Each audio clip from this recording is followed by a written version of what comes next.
Welcome back to the channel. Today is the 18th of August, 2020. I'm here in the studio workspace of a fellow artist in the Iowa area, in the town that I grew up in, Brando. What's up? Brando actually happens to be my cousin. I thought this would be a great place for the artist to turn the table, and instead of being interview another artist, starting with a family member, because Brando and I both come from a family that has both artists and entrepreneurs. And we were talking about this yesterday, where we were discussing the fact that it's highly unusual for both of those traits to be passed down, and yet we both seem to be captured by the artistic need to create, yet at the same time the compulsion to be self-driven and self-directed. Right. So what we're going to do today is we're going to talk to Brando, get an idea of where he started, what his inspirations were. I did a video trace around his space. It's a fantastic workspace. He has so much pop culture memorabilia. You'll see in a minute how that's playing into the work that he's doing. And we're going to look at some of the work he's doing, and because it's an interesting crossover, because we both have seemed to have found a place in our careers where people are beginning to take notice of the work that we're doing and exchange us their money for our wares, which is the end goal of independent artists. Right. So not only do we come from the same family, have the same entrepreneurial / creative need, but we're also both finding our stride at the same time, despite the fact that there's about 10 years in between us, somewhere around there. Yeah, and we're both old. Yeah. AF. It's a little late in the game, but whatever. What else am I going to do? Exactly. In 5 years, it's just going to be 5 years later. We can either spend those 5 years creating and building an audience, or we can bitch about it, and 5 years later we'll be nowhere. Same spot, nowhere. Yeah. Yep. So, Brando, why don't you talk a little bit about your early inspirations, and like what were some of the things that got you into art? Like what was comic books? Great place. Comic books, always. Comic books and graffiti are my biggest influences. Yeah, absolutely. They because I feel that both the styles are very vast, and you can pull off any look with either one of those styles. Yeah. And still be in the same genre. Yep. Yeah. So those are my main influences. Right, because my brother collected comic books, and I think you got one of his first. Maybe. Yeah. Your sister gave me a bunch, which I still have on one of my shelves. Right. You said that was the first one where Wolverine and Sabretooth. Yeah. Wolverine number 10, yeah. Okay. Yeah. Yeah. See, I wasn't into the comic book thing when I was growing up. Steve was. Right. But for me, comic books weren't like, I mean, I got it and I appreciated the visual aspect of it. Right. But as a pop culture magnet, it didn't really draw me in. And honestly, it wasn't until the last couple of years where graffiti art really started to become. It's become a hot. The trend. It's starting to trend. It really is. The fantastic thing is, and I'm jumping around a little bit here, but you know, I just recently got back from a trip to Portland. Oh, not Portland. I'm sorry. To a trip. I just recently got back from a trip to the Bay Area. Right. And San Francisco, Oakland area was hot for a lot of the protests. Right.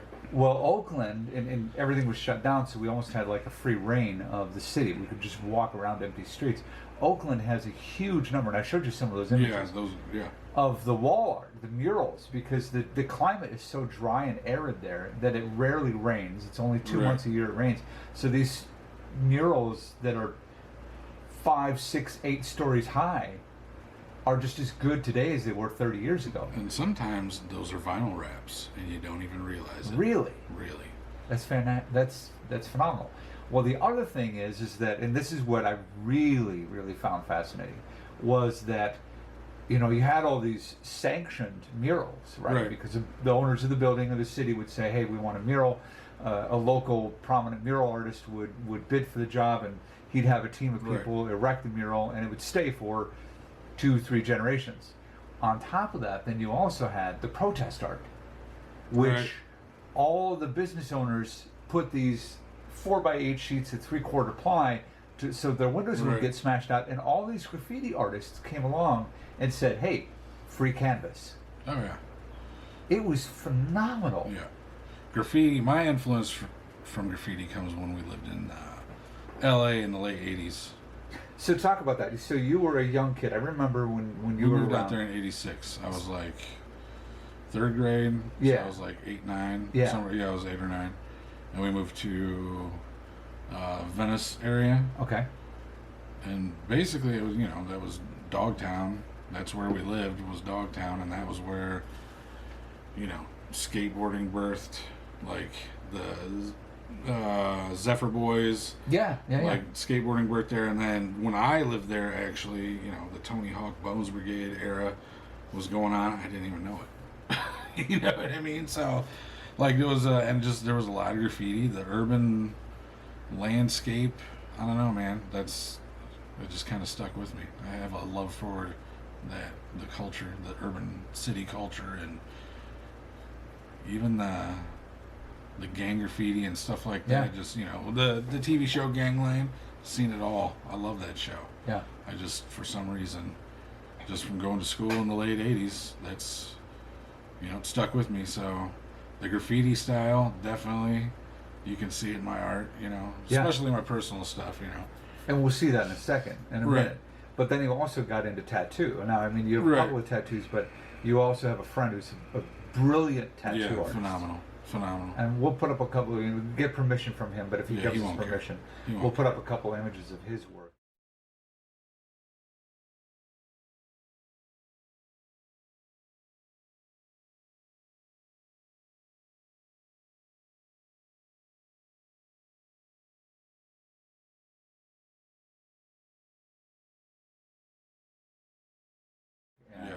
Yeah. I saw some of his stuff last night.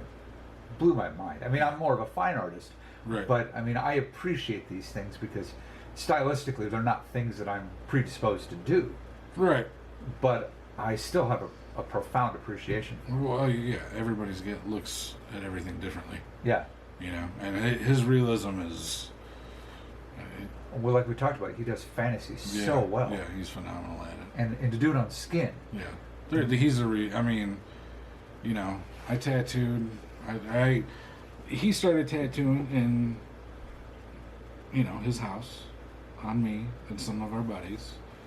Probably, I want to say, late '90s, early 2000s. Yeah, right about the time I came back to Iowa, just a couple years before, because I remember when I came back in 2002 to finish my undergrad at Drake, you were talking about this guy Adam back then. Yeah. And I don't think I think I met him once at Aaron's house. Yeah, he's been around. Yeah. Yeah. I mean, he's got a lot of kids. Yeah. He's been with his wife for a long time, so he's not around all the time. But yeah, he tattooed out of his mom's house.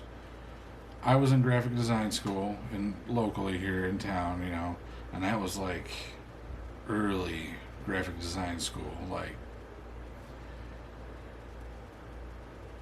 before everything was straight digital to press. So we learned ancient technology, not ancient really, Well, but no, out of seriously that's out of date technology. Yeah. Well, your dad worked at International Paper, and he was in the plate room. Right. So when I started college, my first year was we learned how to make plates, negatives, work with a dark room, and then So you did strip up.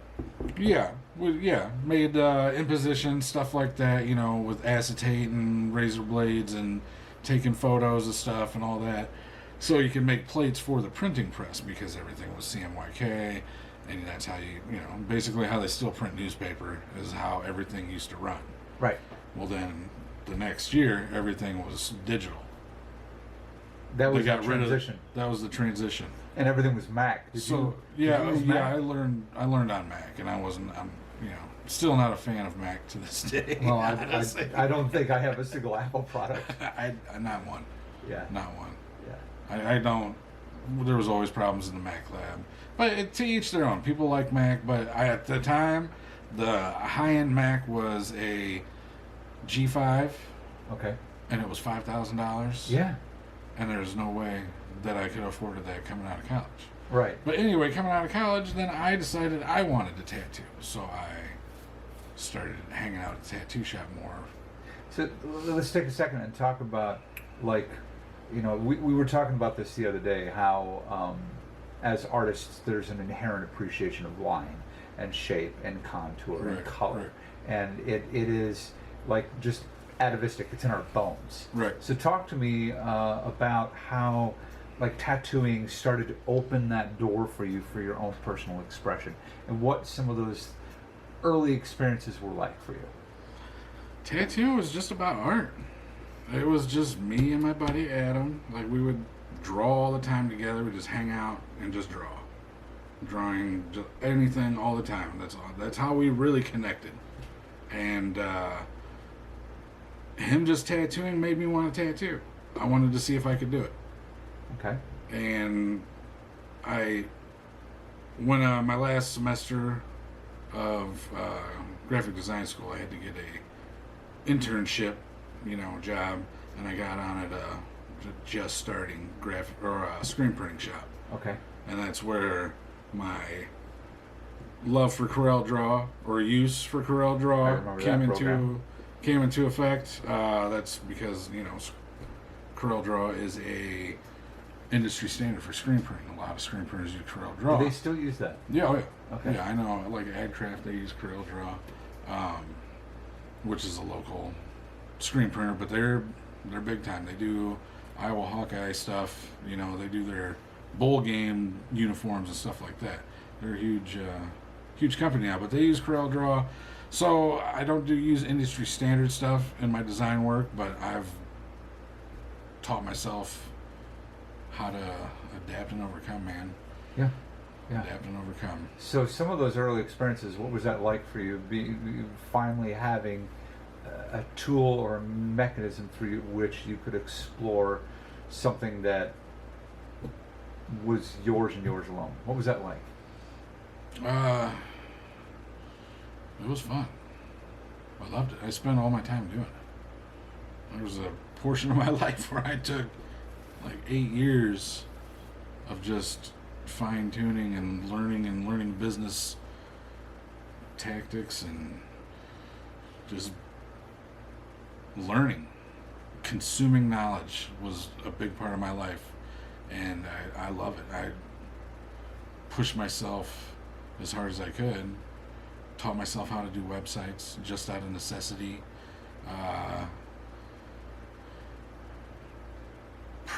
Just as much progression as I can keep pushing. I'm a perfectionist, so I have to keep pushing and learning new things and learning ways to do things faster, and I love it. Okay. Now, I was really horrible, really, really horrible. Like, you're talking like 2000, I graduated 2002. Yeah, that was the year I came back to Iowa. Yeah, I was done with 98 to 2000. No, I graduated in 2000. Okay. So 2000, I was done with graphic design school and went right into tattooing. Okay. Because there wasn't really any jobs. I still worked at the screen printing shop. Right. And a lot of that was, hey man, can you rebuild this logo on a business card? And is that how you got into logos? Because I know the Yeah. logos is also part of something Yeah. that you've done.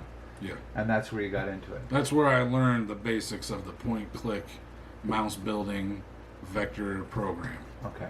And that's like fine-tune my skills over the years, hand tracing with the mouse on, a business card. Because most people don't have vector files of their artwork Right. for production. They might nowadays, but back then nobody had it. Right. And if the larger you blow it up, the more pixelated it becomes. It has to well, be you vector can't graphic. really burn it in on emulsion anyway, because the edges will be too fuzzy and it'll look like crap. Right. You know. Right.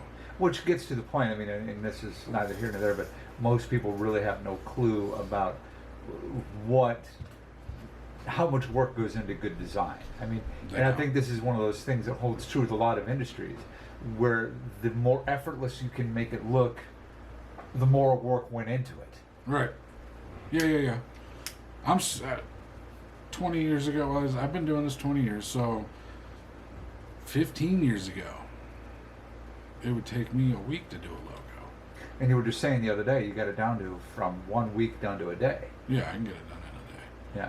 Now, it's not your favorite thing to do. It just depends on the style logo, like minimalistic logo. Oh, yeah. Easily one day. Right. A lot of people sketch stuff out, but I've been doing this so long, I don't even sketch anything out. I sketch in Corel Draw, like just by putting shapes, Right. boxes, tilting, just processing everything in my head while I just play around with shapes and fonts. Yeah. And it usually, I don't know, I've worked with so many clients throughout 20 years. What were some of the highlights of those? Like, either web design or logo design. I hate web design, but Okay. I do it. Okay. I hate it, but I do it because I have to. Yeah.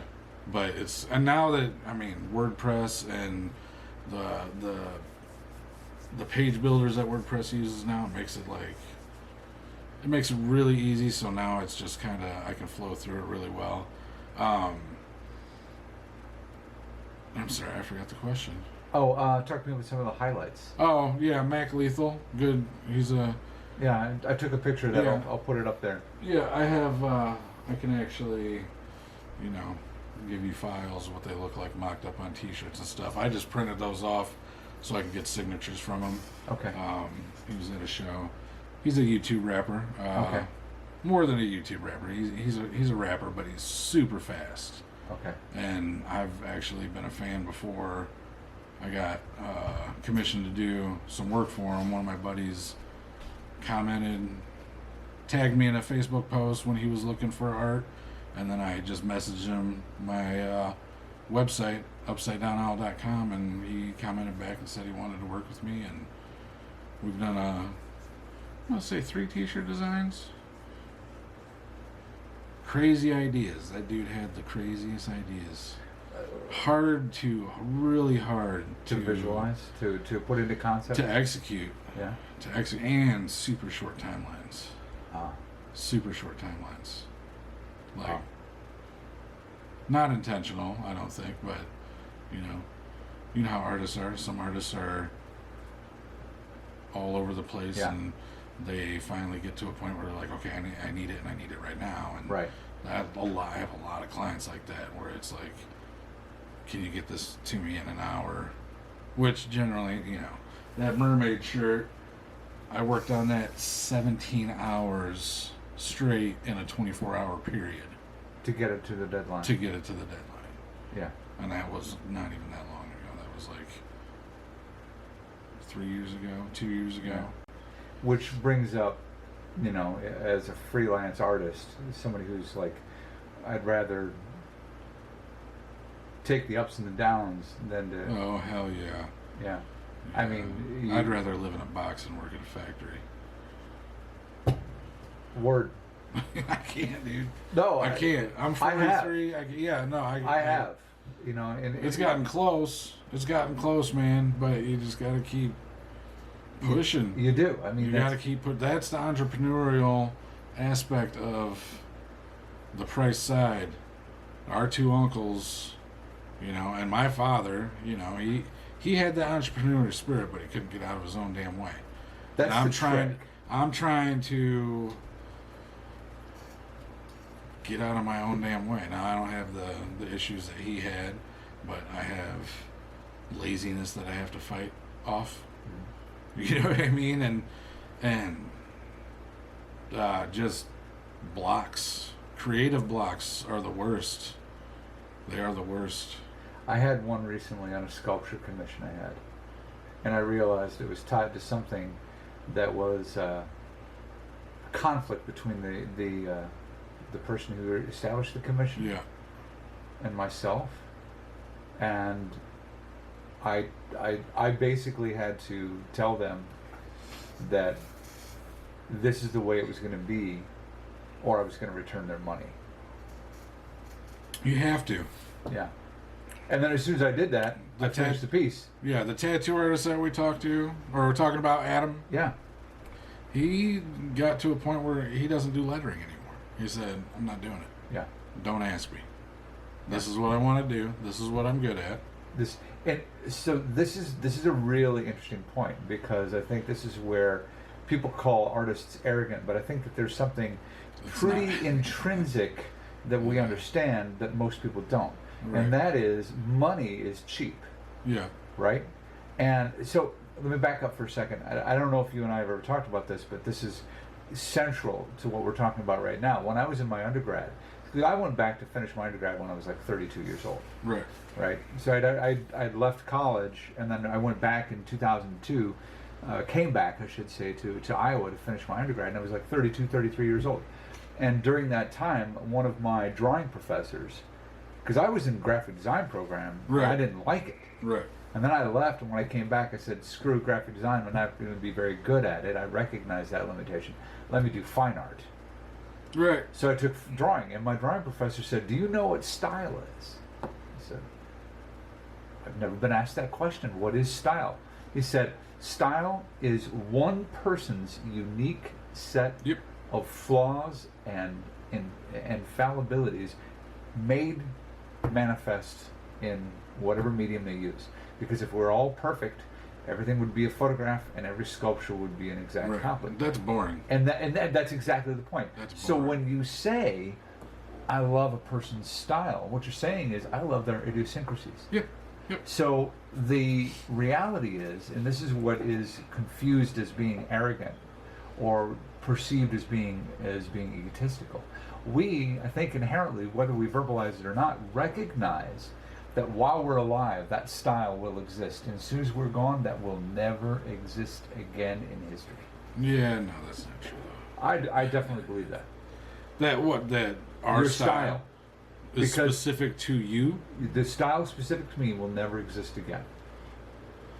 Style specific to you will never exist again. And people may come close, but they're going to bring their own idiosyncratic. Well, no, that's totally true. It's yeah. like a fingerprint, I suppose. Exactly. So when That's people, a logical way to look at it. There you go. When people commission something, what I've come to, and this took me a long time to understand, when people commission something, this is the power of the dynamic. Your money is cheap. Yes, I'd like to have that money so I can keep doing what I'm doing, but my style is irreplaceable. Right. And I kind of am pigeonholed as, as far as what I do, the clientele that I get for my commercial art, which that's mostly what I do is commercial art. Right. I'm trying to make a move to produce as much of my own personal stuff that I can and document it, create content. That's my next move here.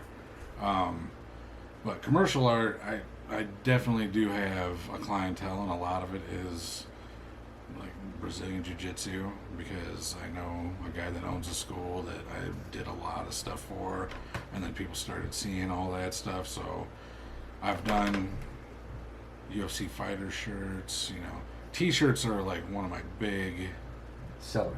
that's what I have my portfolio consists of mostly T-shirt designs. Okay. Mostly. So let's take a transition and move from. We've talked about your early years. We talked about you doing graphic design and your distaste, but your willingness to do web design, and then we started getting into like Mac Lethal and some of the graphic design work that you did. You've touched on that. Now let's transition and talk about how what you're doing now. With regards to these 24 by 24 inch drip paintings, Yeah. and how that ties in with your love of pop culture. Because, as I said to you the other day, I think that's a tremendous shtick that you have, is that you have a terribly sharp wit, and you have your finger on the cultural pulse. And you can do work the work that you do is captivating, and it's compelling, because it's stuff that's in everybody's psyche. Yeah, well, pop art is pop art. Like, I don't know. I like pop art. It's really. I'm sorry. I'm just looking at the painting. That's fine. Because Yeah, I'm we're looking looking at at Ice Cube. I look at Ice Cube, and I'm just like, man, it's just I mean, in it's your face attitude. attitude. And okay, so I started making these stencils because my friend Bud Benson, he owns his own restaurant.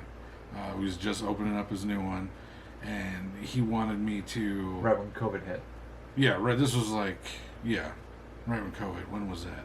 March. Yeah, this year has been dragging on. It's like I'm beating a dead horse, like I'm beating 50 dead horses. I don't know. This year has been really weird, but it has afforded me the luxury of time that I usually don't have. Brilliant. To explore other options. So my friend Bud wanted me to paint a giant mural inside of his business on his wall that said Benson's on the Mississippi, and I used some of my hand-drawn vector graphics that I have created. They're on my website just to UpsideDownOwl.com. Yeah, it's a mouthful, but UpsideDownOwl.com. Okay. I sell vector packs for graphic designers to use because Perfect. I've kind of perfected a good illustrative style graphic design. I'm more than just a graphic designer. I'm an illustrator as well. I've just been drawing since I was 10 and combined everything into one. I would say I'm a mixed media designer. Well, and you kind of have to be. It's this age you have to. I can't. So I lost my train of thought. So talking about Benson's on the Mississippi. Benson's on the Mississippi. So I said, okay, yeah, I'll paint this mural, right? I'll paint this, but you need to buy me the supplies. I'll do it for free. You buy the supplies. I have a vinyl plotter that I cut, vinyl stickers on. I do a lot of window installation, vehicle installation stuff. And I told him, buy me the material. I'll design it up, and I'll put it on your wall. Because I wanted to see if I could learn how to use stencil material and what the capabilities were with other knowledge that I have. So I did a small test run of his. I painted on a block this big. Just shrunk it down. Okay. And it came out pretty cool. I gave him the block. He kept it. And then he's like, all right, well, there was time in between when I could paint it. And you know what I mean? There was a long stretch. Right. Because he had so much to do to the bit. He totally re-gutted that joint. Right. So there was a long stretch. So after that, I was just kind of sitting around twiddling my thumbs because COVID hit, and a lot of my clientele are bars and restaurants. Oh, shit. So, yeah. So I kind of just decided to try painting. So my first painting was vector design it was a sketch I did for Mac Lethal, actually. Okay. That was never used. And that wasn't the panda? That was the pandas. And I just thought it was cool. Okay. So I just was like, let me try this out. So, I mean, if you look at the panda bear, how it's in the center of the board. Okay. And it's not quite lined up, I was just testing to see if I could do it. Right. So I did it, and I cut it small enough where I didn't waste a lot of material. It was just probably stencils, maybe 8 inches wide by 10 inches tall, and then cut on that blue material, and it's pretty sticky. I had to learn a lot of learning curve, right? Pulling off when you don't want it to pull off, bleeding, and then after that, I was like, I don't really want to do that kind of art. I just wanted to try something that was completely outside of my norm, like that painted bear was, right in my wheelhouse. You know what I mean? So I was like, well, what about if I did some musician? And I said, maybe Prince. And I was just looking through pictures of Prince, and I just saw the one that had a sweet curl. And I'm talking about the curl on the his curl forehead. in the front, yeah. It was a side profile and the curl. He had and sweet attitude in that one. Yeah, and I looked at that and I visualized it in a graffiti comic book form in my brain. So now these early influences come back and merge together, right, and then spill out into a unified expression, the BRANDO. Right. Okay. And I was able to utilize all the knowledge that I've gained over the years between screen printing, vinyl, production, sign production, uh, illustration, graphic design, photography, you name it. I've tried it because It's part of tattooing even. It's you know, part of like, it's part of our it's part of Yeah. our it has to be part of your repertoire.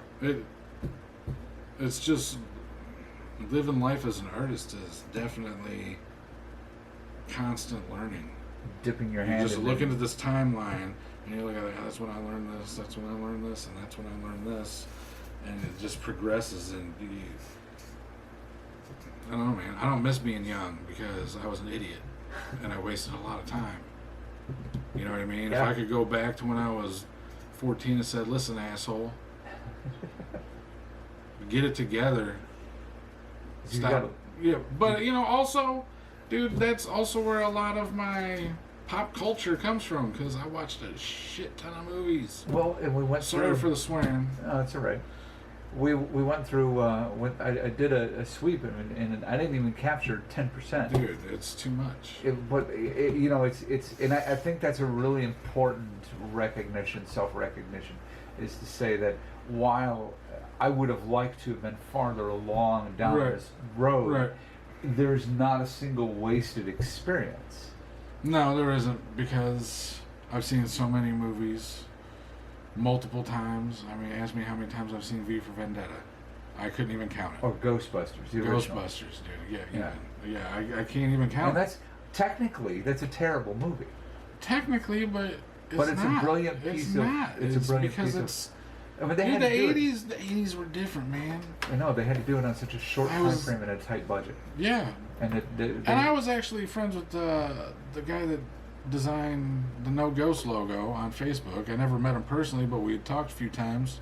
Michael Gross, and that his logo, if you think about it, is one of the most recognized marks in the world.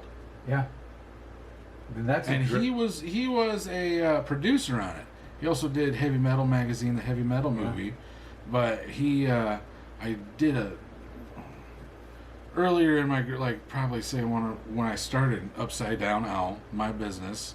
I started working on pop culture shirts with some dude that I befriended on Facebook or befriended through Redbubble, which is a website where you can just upload art and they'll print it and ship it for you, right?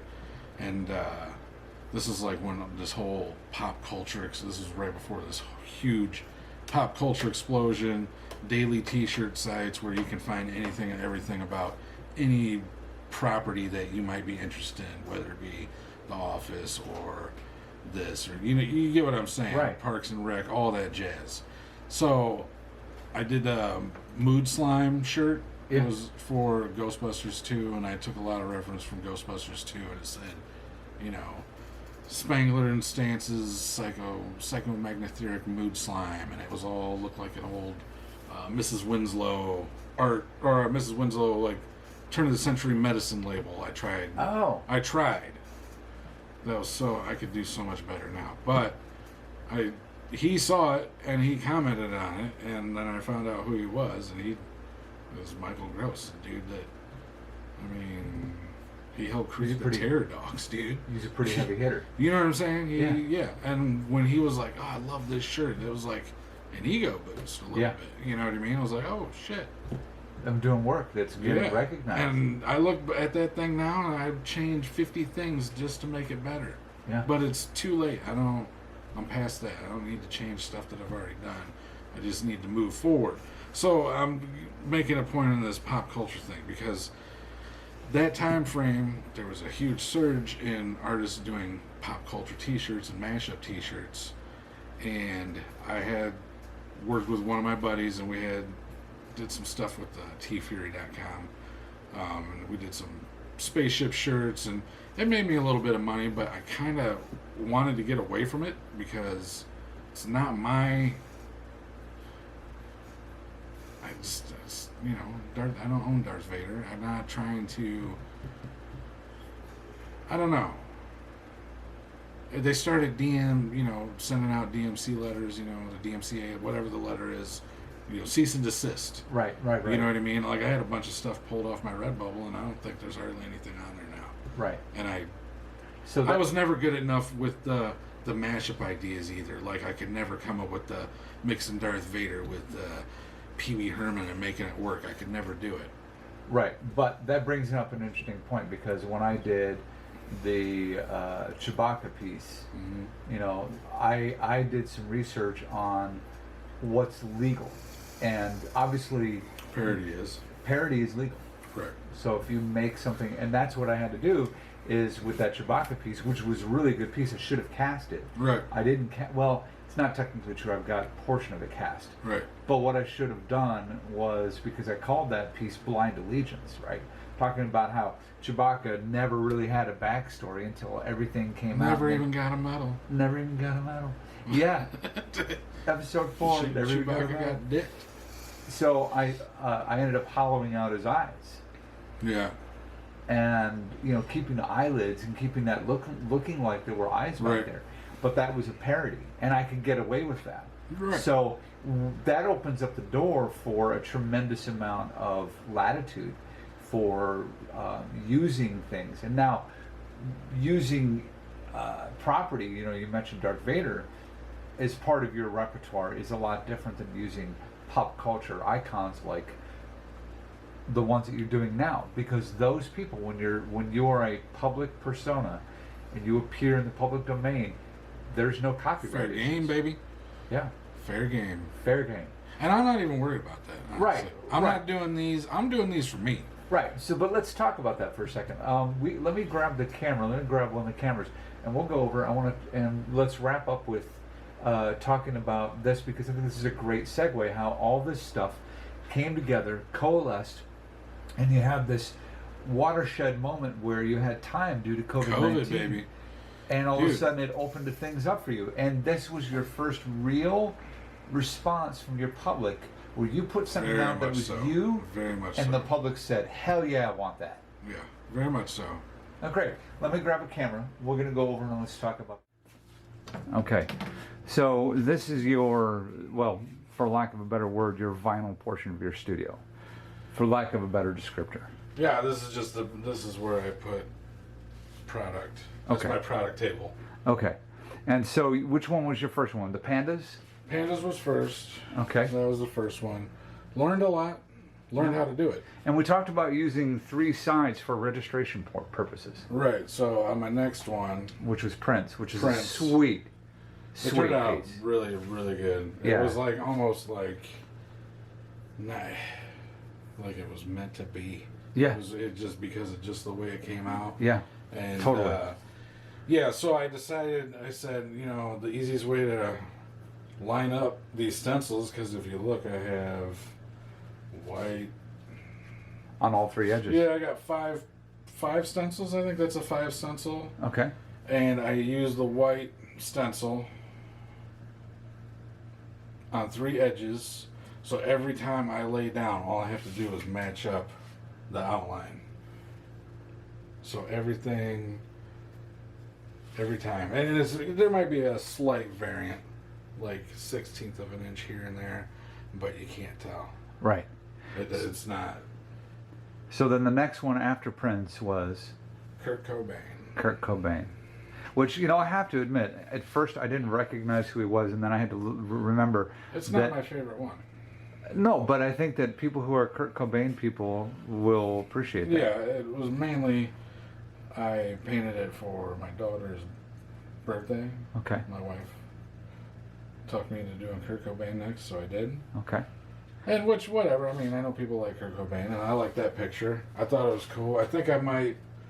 This is the master. I might change it up. I think maybe if there was a lighter color in the bill and in here, the contrast would be better. But then you're upping your stencils. So I don't know. Man. Maybe that one is what it is. I'll do another one. Cobain number 2. Okay. And then what came after Cobain?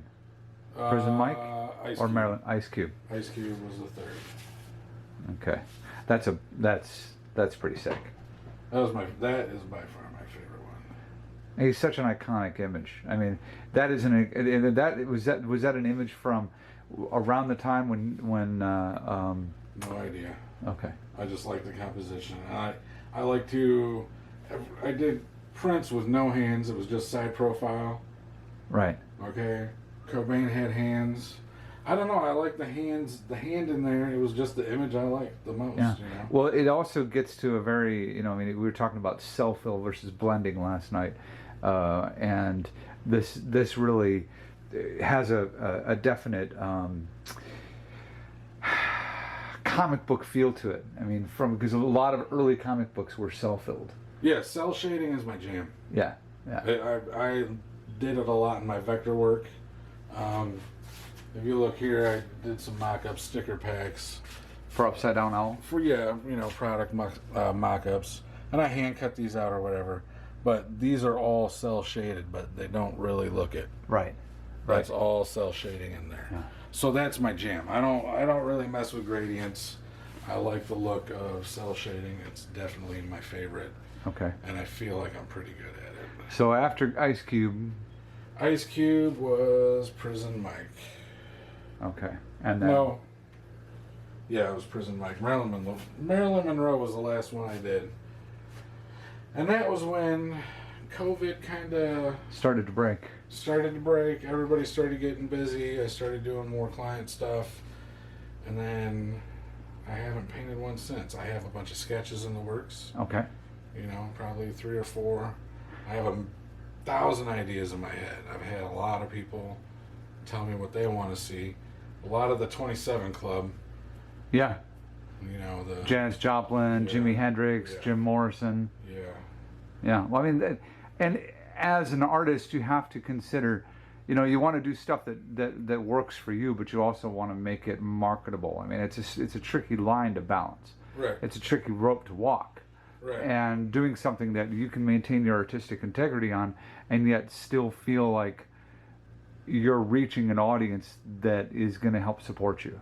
And so then we have these. These are all for sale, right? These are not for sale. Well, you can. The reproductions are. The reproductions are for sale. sale. I'll reproduce any of these. I'm gonna keep one for myself, obviously. So all these masters I keep, but we can reproduce them in the 2-foot size or 1-foot size, which is smaller.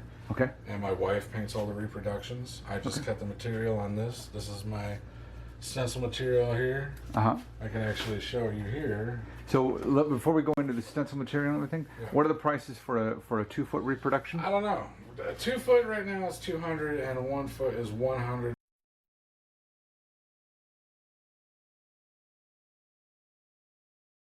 But that might change in the future. But that's very, very reasonable. I mean, it might go up. Yeah, I mean, depending. It depends on what it takes quite a while. It does take quite a while. These. Yeah. It takes me about 48 hours to do the first one. Okay.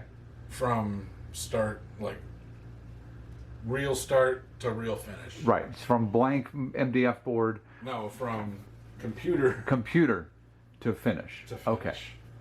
Okay. Yeah. So 48 hours. So we're looking at it in the neighborhood of the low 200s, maybe mid 200s for a full-size reproduction. Yeah. Okay. Well, that's extremely reasonable. I mean, for a limited edition run. I'm gonna do 10 24-inch. Okay. And 20 12-inch. And that's all I'm doing at each one of these. If I want, do a Prince number 2, and then if I want to do Prince again, I'm not gonna do any variants. I'm not gonna reproduce these after the fact. That keeps exclusivity up for your clients. It'll only be 30. That'd be great. If people want them, And those are all for sale on UpsideDownOwl.com?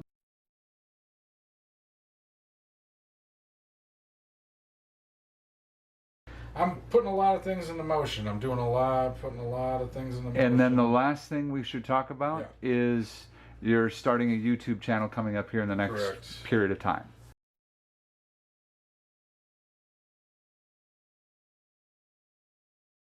Yeah. So this walks us through from, your early career up through what you're currently doing now and the traction you've gotten from an audience and where you want to go. And in your YouTube channel, you're going to be talking about various aspects of design and art and creation, right?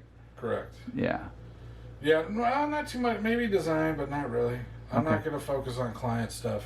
Okay. I think what I want my YouTube channel to be is a journey of me getting back into doing personal art, like my personal art journey, not my commercial art. Okay. That's really what I mean. If, you can go to my website and see all my commercial stuff. You know, I don't. There's so much logo stuff out there. You know, Yeah. video wise, tutorials. I don't think I want to focus on that. I want to focus on stuff like this and skateboard designs, t-shirt designs, you know, get back into actually drawing on paper because I fell into a digital abyss Yeah. from being so digital. I mean, I love my drawing monitor that I draw on every day, but I also like falling back in love with pencil on paper. Yeah. It's And- a great feel. And but I can do quick sketches on that, and then Yeah. clean them up digitally. I mean, So I think that's a great thing because people, it's going to help educate the audience about the life of the artist. It's not, Right. we don't.